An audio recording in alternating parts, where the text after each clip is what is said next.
My name's Jimmy Camp, and today I'm going to make a record.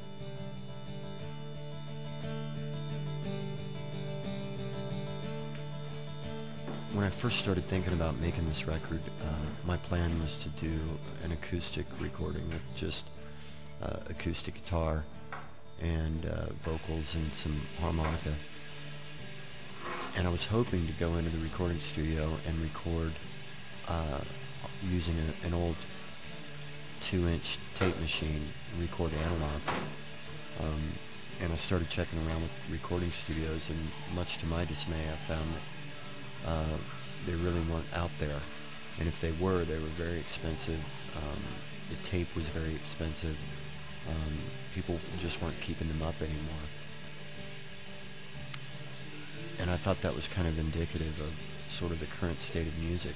Everything now has been computerized in recording studios. The way it works when you go to record a record now, most of the songs that you hear on the radio are recorded in a way where a drummer will go in and lay down his tracks, or someone will lay down a drum machine. The guitar player goes in and lays down 20 different tracks. A bass player, vocalist, keyboards, whatever's on there, they lay down 20 different tracks, and then what happens is some guy with a ponytail will go back, figure out which part of which track sounds the best, and then cut and paste it all together using a computer into this sort of Frankenstein of a song. And that really wasn't the direction that I wanted to go. I wanted to go first, before going in the studio, I was going to demo all the songs.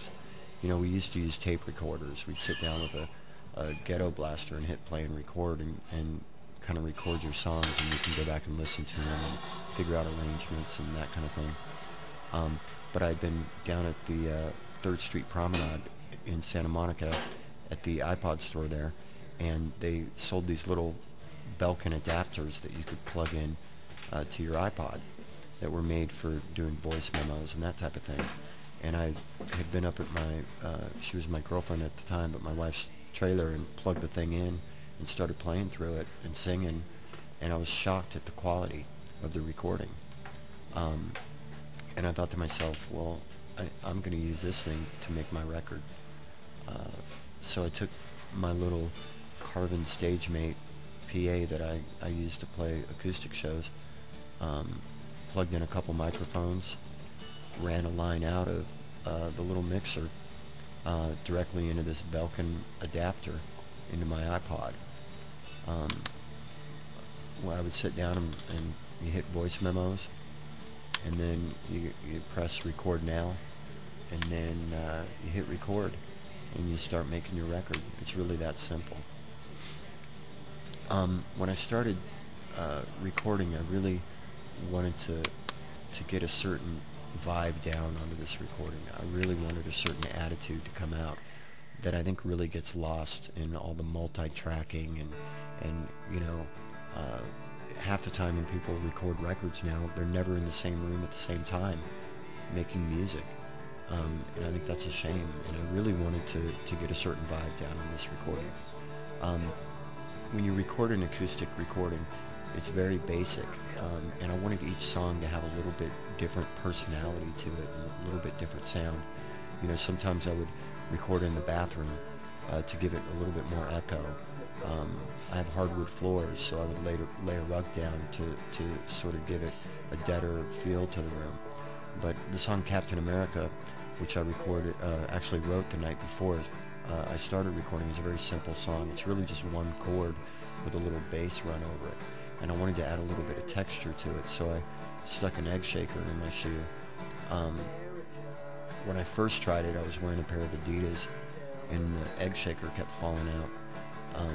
But then I put my Jack Purcells on, and it held it in there real nice with that big rubber toe. But like I said, I would try different miking techniques. I really wanted to mix it up a little bit. I didn't want every song to sound exactly the same. At the same time, trying to capture a certain feeling.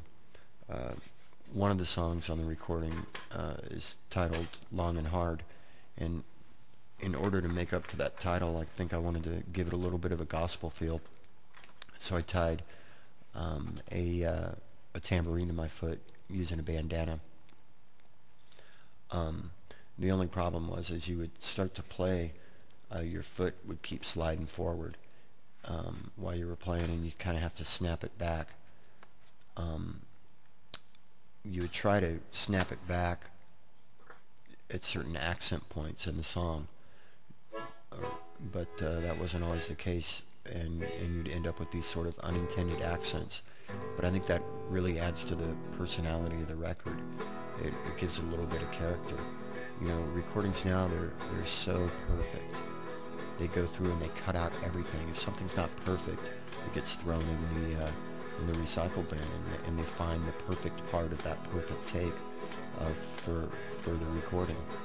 And I really wanted, you know, these little imperfections to come out. You know, there's little spots in the recording where you can hear my pick hit the pick guard on my guitar, or you know, you hear the microphone pop a little bit.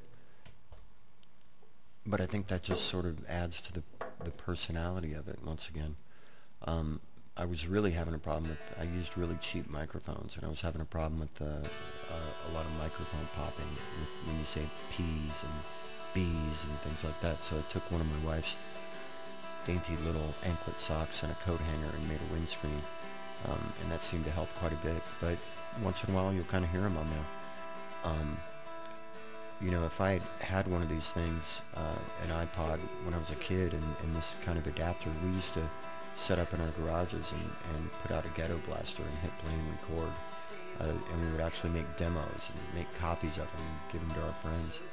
But technology, the way it is today, any kid can take one of these. You could run it through a 4, 8 channel, 12 channel mixer, mic everything up, and record a CD.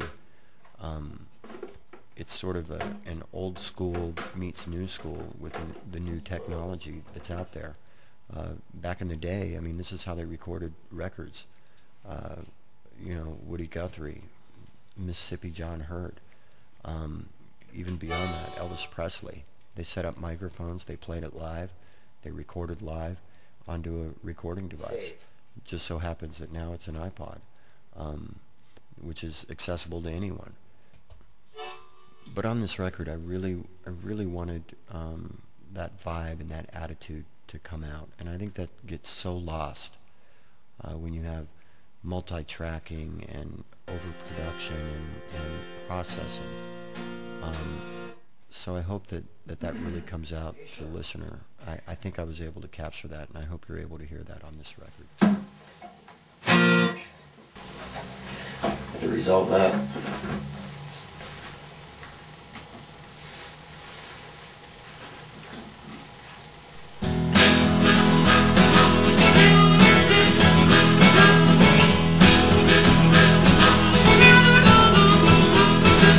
Middle of the day, freaking taking it away. I'm freaking on a matter, I got nothing left to say. I gotta have what I can't understand. So kicking on the roof, and I'm kicking that I can.